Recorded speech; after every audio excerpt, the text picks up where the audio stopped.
There we go. The legendary Ice-T is on European tour with Body Count, equally loved by the hip hop and metal community.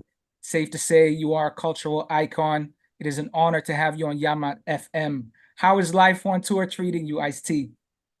So far, so good. We just arrived in Poland yesterday, and today is our day where we connect. Like we all flew in from Los Angeles, New York, and today is the day we connect with our tour buses. So we move all our stuff onto the tour bus, and then tomorrow's the first concert here in Poland, and then on to Hamburg, and on and on and on. So we're ready to go. Everybody's excited. So you're still adjusting. How's jet lag and stuff? Does that affect you at all, or not even? Jet lag affected me from New York to here. We were on the East Coast, so it's 6 hours. The guys from LA, it's 9 hours. So yeah, I woke up in the middle of the night, like what's going on? But I just made myself go to sleep. I know how to fight jet lag. You have to just fight it, as hard as you can and get on the time zone. But we're good. We'll be ready to go. Cool, cool. And this is actually going to be your fourth time in Croatia. First time you were here, it was all the way back in 1994. You were here with Public Enemy. I can tell you at that time, it meant a lot to the people due to the situation over here. Whereas the next two gigs were both with Body Count. Outside of that, have you had the chance to stop by Croatia, try our cuisine, and maybe head over to the coast, or is the tour regime really ruthless and relentless? The last time we were out there, we got time. We had a day off and stuff. Now, Coco is actually from Serbia. We're not born in Serbia, but her grandparents are from there. So that was kind of an experience for her to go back, to the motherland to see where her family originated from. But no, we had a good time over there. I mean, trust me, you don't go back to places that you didn't have a good show. Let's put it like that. If you go to a city, a place, and then it's like the show was whack, next year you're like, nah, pass. So obviously we enjoy coming to Croatia. The people are always excited to see us, and it's definitely on our European tour schedule. We were supposed to go on tour right before COVID. We had a 50 country city tour set up for Europe, and COVID shut us down. So everybody's excited. We haven't really been able to perform since the big COVID situation. I was literally going to ask you just about that because, I mean, it's been a minute since we got to enjoy like the greatest performers as yourself in our city. Obviously, the whole COVID situation postponed this for several years and complicated things. How was this period of time for you? How did you cope with it, music-wise, life-wise? How did you get through it? I mean, it was hard for me, personally. I lost a lot of people to COVID. I mean, friends, family. I mean, I can count almost 12 people I know that died through it. So, people were like, there's a lot of controversy in the States. Well, it's real, it's not. I'm like, well, people are dying. All right. So I know something's fuck's going on. I caught COVID once. I was like, oh, this shit is bullshit. That shit put me in the bed. It took me down. I was like, yo, for 2 days. I was like, yo, tell Coco, make sure I don't die up in this motherfucker. This shit is crazy. But the Carnivore album had just dropped. And the next week, the big COVID alarm went off, and it shut down all performances. We had performances in the United States and over here. The album did really well. I mean, we won a Grammy, couldn't perform it.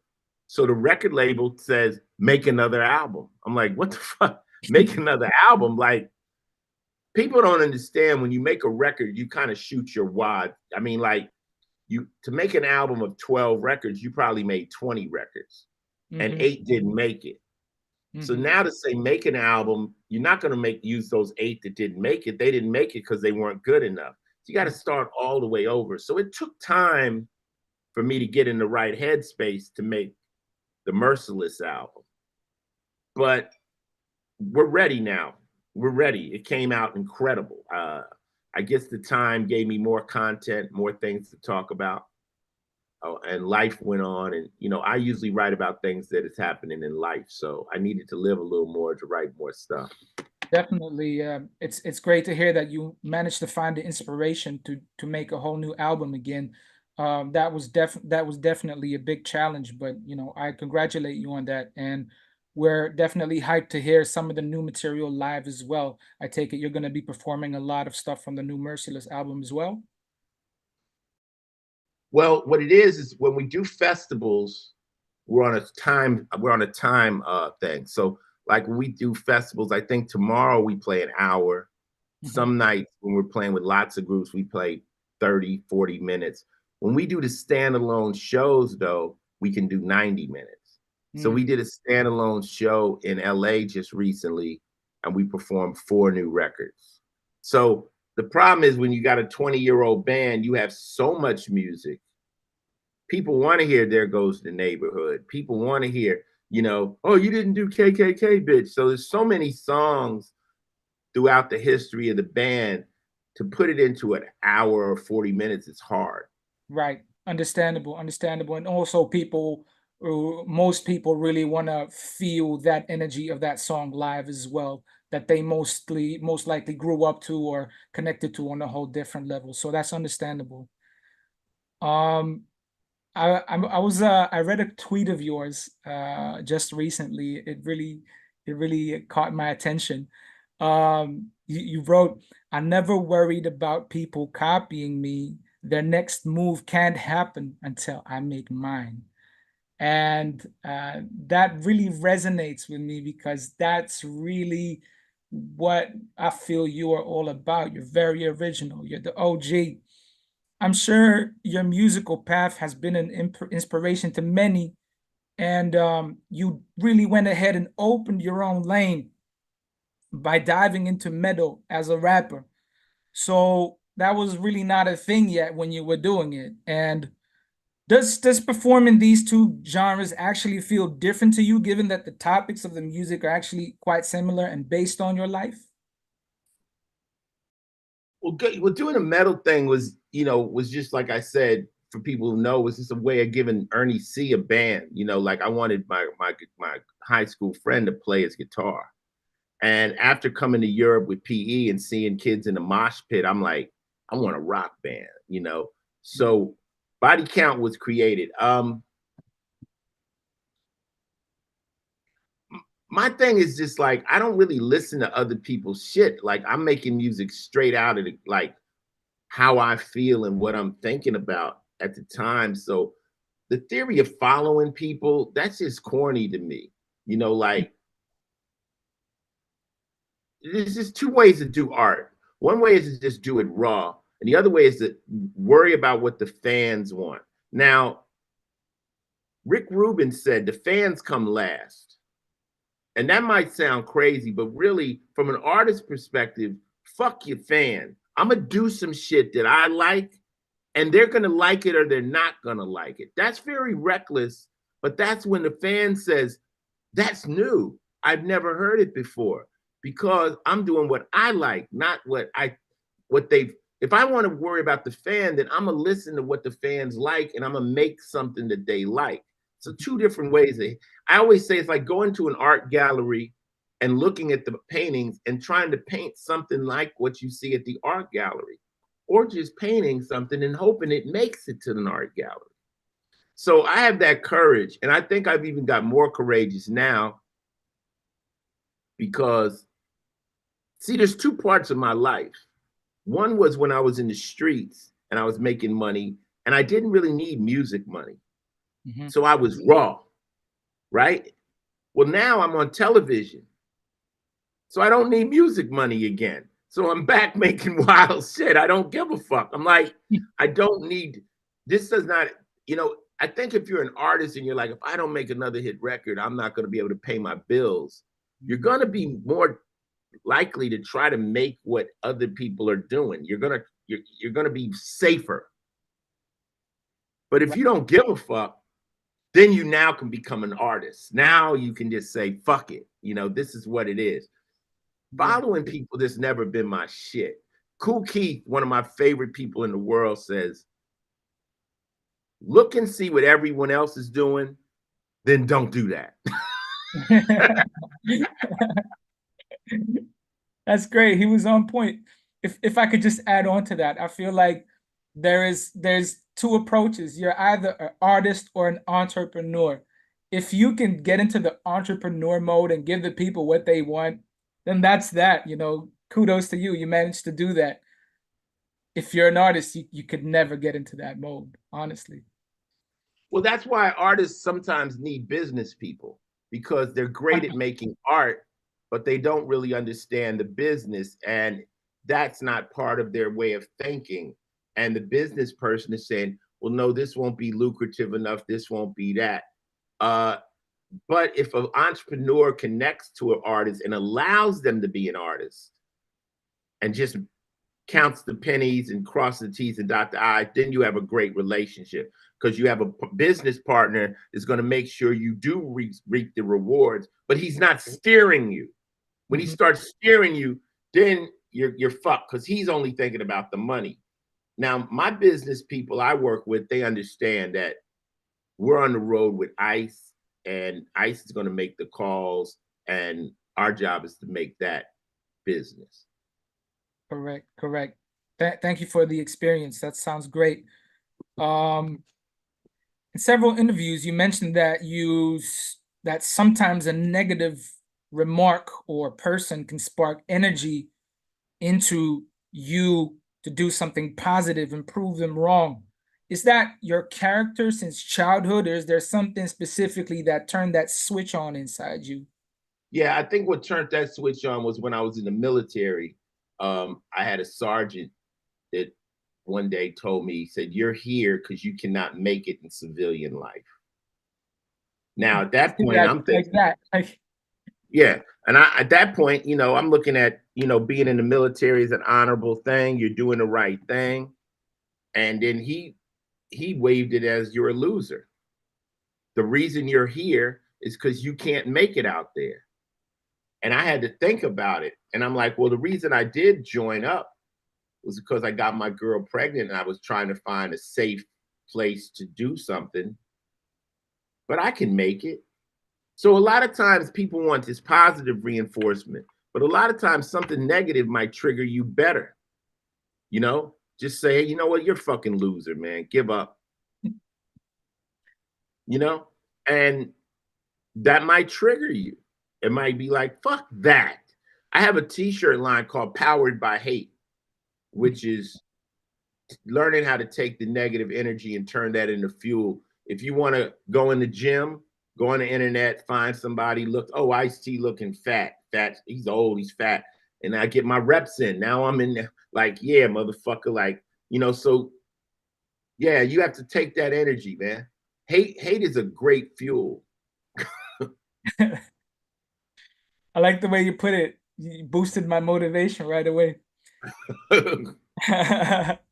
I'm gonna ask you one more thing about. Look, I'm a big hip hop head, so I have to ask one more hip hop. Please do. And then we can move. I'm all hip hop. Look, the thing of it is I'm just as much hip hop as I am this. So 100%. I'm definitely, yeah. We're working on some music right now with Tretch. From Naughty by Nature. Yeah. Dope. They've been in Croatia as well. That was one of the first shows I've ever been to. That was crazy. That was a different experience. I want to talk about Colors. So Colors was my introduction to your music. And when a song strikes you so hard, it stays in your musical DNA forever. But the one thing that I'm always thinking about when I listen to the song is, it's so hard to relate to that life situation being from Europe. We had our own, problems, especially here in the Balkans. It's a different thing, but growing up in such a hostile environment within your own community is something that's almost unimaginable to me. So how is that for you, and what do you think needs to happen for that to change to a better world, in the places you grew up in? mean, gang mentality is something that's human. Gangs are all over the world. You know, whether you're in Africa, whether people click up, people that don't have power will click up. Even though you guys are in Croatia, Serbia, whatever, I'm sure there's gangs. There might not be gangs like Crips and Bloods, but there's cliques of people that feel more power together. In Asia, you've got yakuzas, you've got triads, you had the mafia, you have all these different cliques of people that have decided that we're going to stand together. Now, unfortunately, in Los Angeles, the kids connected because LA is a big, massive, like 50 square miles of ghetto. And the kids started to click. When they call them neighborhoods. The neighborhoods would say, well, we're more powerful. The thing of it is gang mentality is preached to humans from birth. Your school is better than the other school. My team is better than the other team. My country, my religion. We preach gang mentality. Like, I'm sure you guys there feel you're better than the people next to you. It's just gang mentality, right? They clash at soccer games. So the whole theory can go bad once somebody gets killed. Then it goes tit for tat, back and forth. So the LA gang scene was birthed out of, you know, civil rights back in the days, Black Panthers and this, that, and the third. And it just spun out of control. Now it's like, they're like teams. You know, they're like teams. I'm from Rolling 60s. That means I'm from the 60s, the neighborhood of the 60s, where I'm from the 8 trades. They're just really proud neighborhoods, but then they clash. And that's where you got gang banging and all that kind of shit. There's a lot of positivity in gang membership. The violence, it's just misdirected. It's just misdirected. And, you know, I just grew up around that shit, you know? So when it was time to do that song Colors, I tried to break it down. Red or blue, colors of blood, it don't matter. But the lyric on the end of the record is the one that should stick, is my color is death, meaning no matter what gang I'm in, this is going to end up bad, death. Though we all want peace, but our war won't end till all wars cease, which means don't belittle this war. This war is just as stupid as any other war. War is bad. War is wrong. So we're not saying we're right, but well, why don't you stop? Well, why don't they stop the war in Israel? Why don't they stop the war in, you know, with Russia? War is war. You've been through a war, you know? So once it pops off, it's difficult to stop it. And it's difficult for somebody just to say, well, there's a simple solution. No, there's no simple solution. Because once somebody has died and you can look across the table at somebody that you know might have killed one of your relatives, that's a problem. I always say real beef never dies. And real beef is murder. So if somebody you know personally killed one of your family members, I don't know how well you're going to do with making up with that person. I don't know how are you going to hug them. And that's what happens. And that's unfortunately what happened in LA. The gangs spread across the country because the gangs were the perfect breeding ground for transportation of drugs and coke and things of that. So that's how they ended up splintering across the United States. But, you know, that's a whole nother conversation. Yeah, absolutely. But thank you for putting things into perspective. Obviously, you put a lot of thought behind this, even early on, and even more so now with all the life experience that you have. It's inspiring to hear your experience, definitely. Let's shift towards the body count questions. Um, Obviously, we're very excited to have you in Zagreb, to have the concert here. I'm sure you're gonna bring the energy. Before we get to that, I am a little bit curious about your creative process as an MC. So how do you kind of like arrange? How do you adapt to metal music? Because it's not like you could put on a beat and bar out and then whatever. It's like It's a lot more people involved. What's kind of the skeleton of the process, and how do you build onto it as an MC? When I first started rapping, I used to write the raps first. And then when I got with Melly Mel and them, my first earliest meeting real rappers, I saw them write in the studio to the music. And I found out that by writing to the music, you get your flow better. You can create the correct cadence that match the particular beat. A lot of songs are so tailored to the beat. You know, that's where you hear Rakim flow. It's the beat, and you're writing within that beat, which gets you a better flow. It's more the way the pros write raps. They'll listen to music first, and then that music will lock in, and then they'll create the cadence of the and then they'll come in with the lyrics that'll drop in. Because writing rap, like rap music, think of your voice as an instrument. The beats, boom, boom, bop, boom, boom, boom, bop. If I was a horn, I would go dun dun dun dun dun. Or a string instrument, I would flow. I would sing through the beat. But as a rapper, the beat, boom, bop, boom, boom, bop. You're going bop. You're a percussion instrument in the beat. That's the flow. So without the beat, how are you going to create the correct cadence inside of that track? All right, that was hip hop 101. All right, so now the same goes with metal. So what I have to do is the band makes a lot of music. They make a lot of music. My challenge to Body Count is make tracks that are so hard I don't have to sing on them. A track that is so hard that you guys could play it instrumentally and it fucking move the crowd. As a rapper, challenge your producers the same thing. Make a beat that's so dope I don't have to rap on it, that I could spin it in the club and people will keep moving. I'll rap on that track. And if you listen to the great rap records, the tracks are so dope. The lyrics don't matter. The track is so dope. So don't let the producers get away with murder, giving you some bullshit music. Like, no. Give me a beat that's so dope I don't have to rap on. That's a challenge. Okay, so now go to Body Count. So they making all this music. They'll make sometimes 50, 60 different tracks, grooves. Then I'll say, that was good. That one sucked.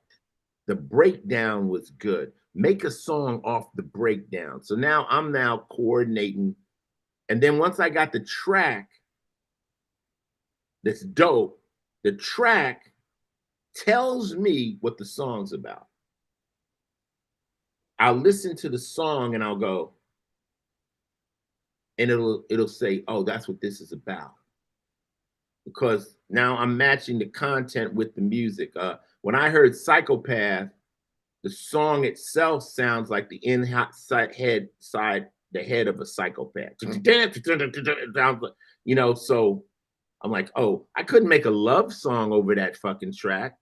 So all of a sudden, I'm like, I was born to hunt humans. Like, my brain locks into that whole concept. And that's how I do it. You know, with rock, you have to say, okay, this is the hook. This is where I'll actually sing the words, but you're saying the lyrics to the music. It's not like you say barred out like that, but you're saying it to the music, so it rides with the guitar, the way you say it. It's songwriting. It's just songwriting. One thing about Body Count, I never wanted it to sound like rap. I never wanted to be, I hate the term rap rock band.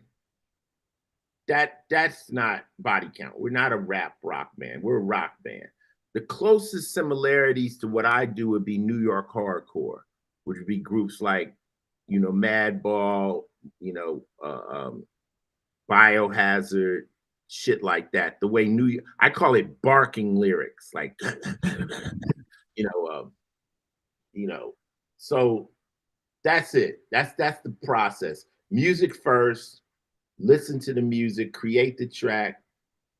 Track tells me what the song is about, and I start writing. So, you basically tap into what the song is telling you, and you take it back with the lyrics and the whole vibe, basically. Mhm. You reminded me, actually, there was this one collab that I caught during COVID that you had with Amy Lee from Evanescence.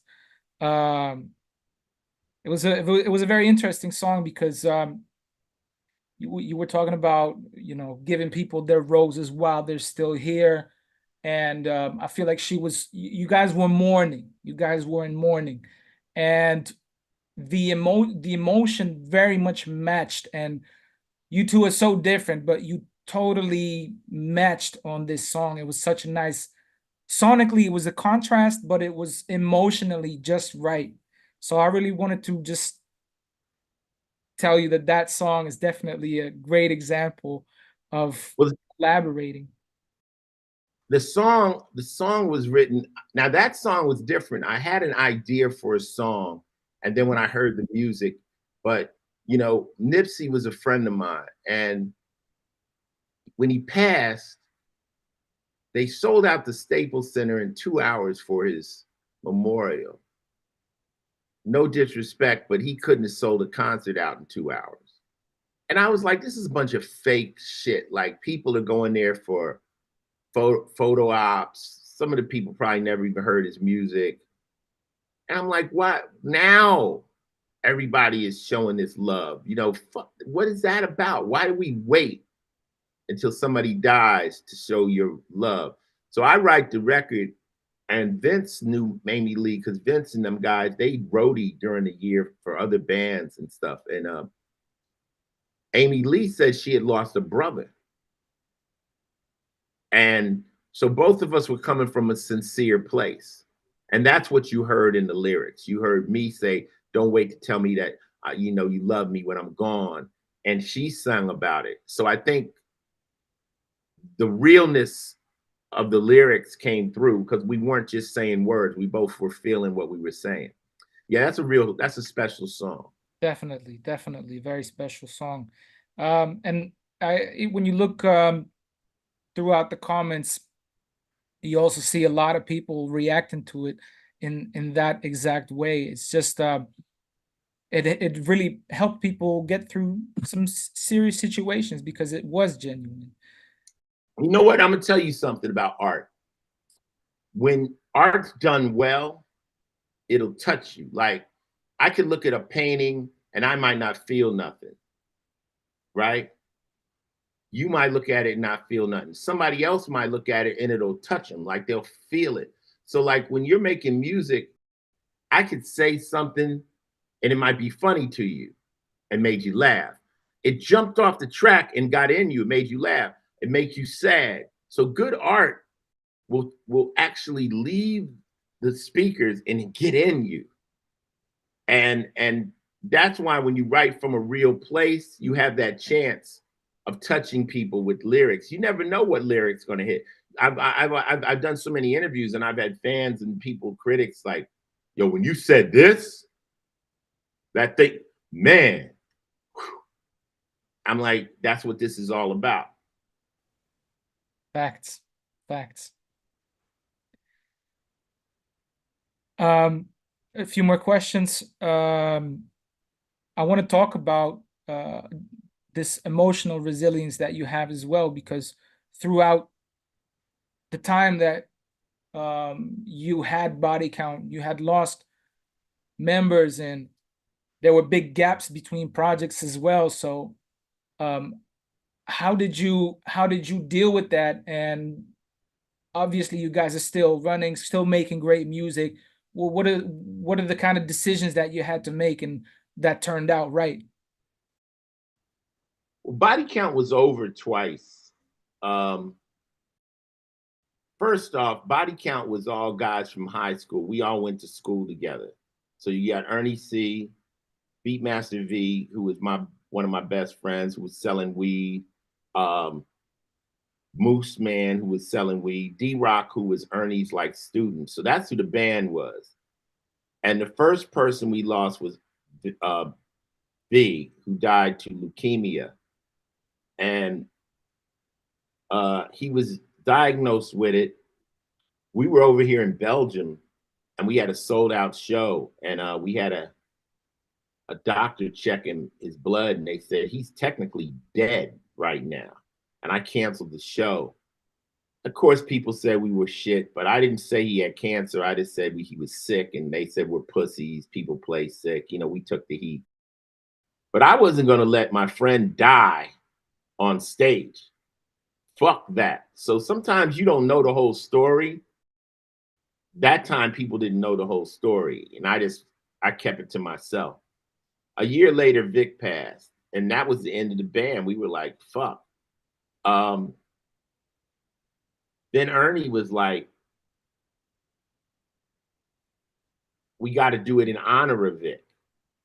So we got a new drummer, Otis, who came in. He was playing for a while. Then Moose got killed.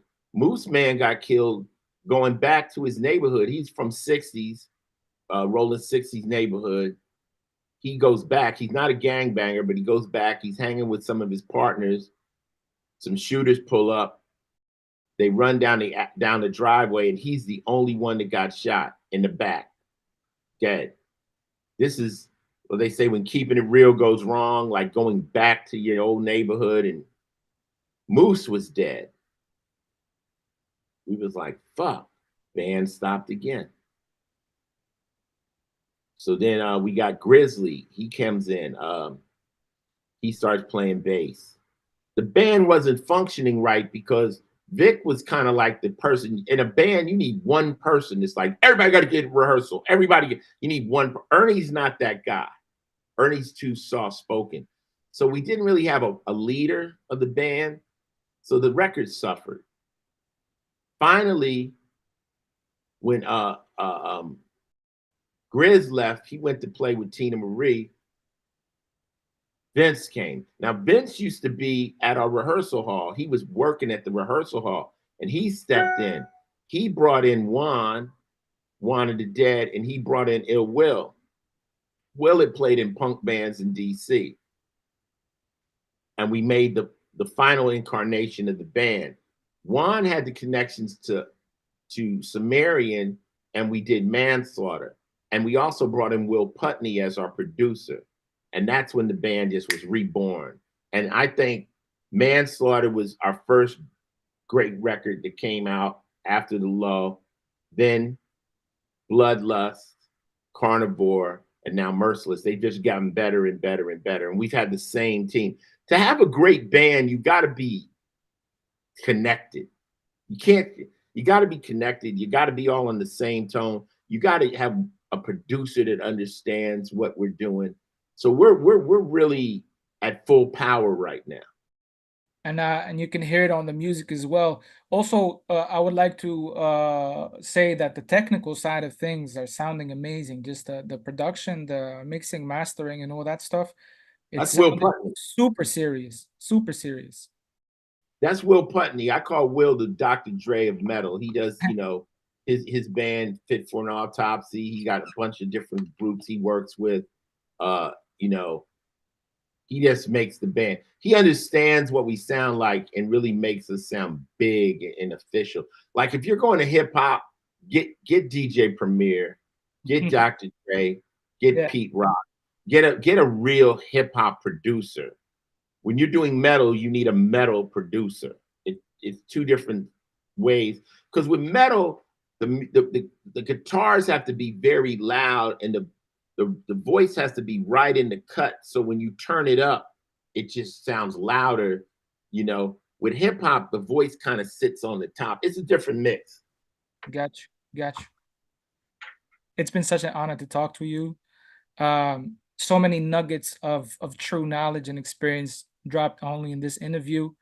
I'm very thankful. And please tell me for the end of this interview, What have you got coming up? What would you like the fans to know? Just come to the show. Are you gonna come to the show? Absolutely, I'm not missing that. Okay, yeah, you got to make sure you identify yourself so you get backstage and you know meet and greet and do all the fly shit. Um, I mean, I don't know, man. Stay tuned. Of course, you know this album is incredible. We got a long rollout for this album, so you'll probably hear 4 songs before the album actually comes out. Is there an We're actual doing date? no date, but we have to roll out records like this now because of the way people buy records. Like back in the day, I would drop one single album, but people don't buy the album. So it's almost like you got to spoon feed them singles, you know. But it's a new way. Have to It's spread the attention span. yeah, yeah. You know, not what I like to do, but you get to see more videos. We have the band video of Psychopath. I just approved the other day. It's pretty crazy. It's because the one I put out is the lyric video. Yeah, correct. Yeah. Now you see the band video. I shot the video for Merciless the other day. Whoa, whoa, whoa. Fuck What You Heard is another single we got coming out. So we working on that. Of course, my Law and Order fans will be back for season 26. I start that in July. Got a couple rap projects. I'm working on Tretch on his own solo album. And him and I have a project called A Black Cadillac, which is a couple of animated pimps that run around the world doing wild shit. Super So I'm cool. just having fun. Got you. Thank you very much for your time. It was a pleasure. And All right, my man.